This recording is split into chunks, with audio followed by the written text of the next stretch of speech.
Le culte par les ancêtres est la démonstration que le principe de la bipolarité de l'univers voudrait que toute chose évolue deux par deux, soit en dualité, soit en harmonie. Le jour, la nuit, le ciel, la terre, la vie, la mort, la gauche, la droite, l'eau, le feu, tout va deux par deux. Le monde est visible et le monde est invisible. Makeyat, makebekon, je voyage dans le monde immatériel, dans le monde de l'au-delà. Pourquoi?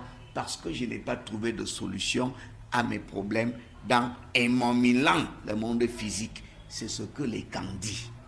Et tout le négro africain sait bel et bien que quand ça vous dépasse, là je parle en français camerounais, quand ça vous dépasse ici-bas, il faut aller chercher la solution dans l'au-delà. Pourquoi? L'Africain a la conviction que le monde immatériel, le monde de l'au-delà, précède le monde physique et il le contrôle même. En tant qu'anthropologue que je suis, nous pratiquons l'enquête par immersion. Nous ne restons pas à distance pour voir faire. À propos des hôtels, ici c'est AU, c'est pas H. À propos des sites sacrés, à propos des sanctuaires, ce n'est pas parce que vous n'êtes pas d'une sociologie donnée que vous ne pouvez pas avoir accès au temple d'une communauté donnée. Moi, j'ai été dans des temples, chez les Bamileke, j'ai été chez les Baya, j'ai été en Inde, causé avec des ancêtres qui ne sont même pas ceux de l'Afrique. Donc, tout est question de normes et de lois.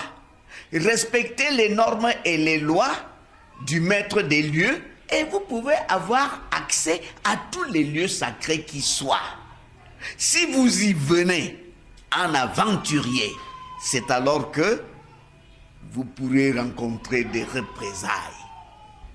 Les lieux sacrés ne sont pas interdits à l'étranger. Que l'étranger se plie aux normes et aux lois de ce lieu sacré-là et il y a accès.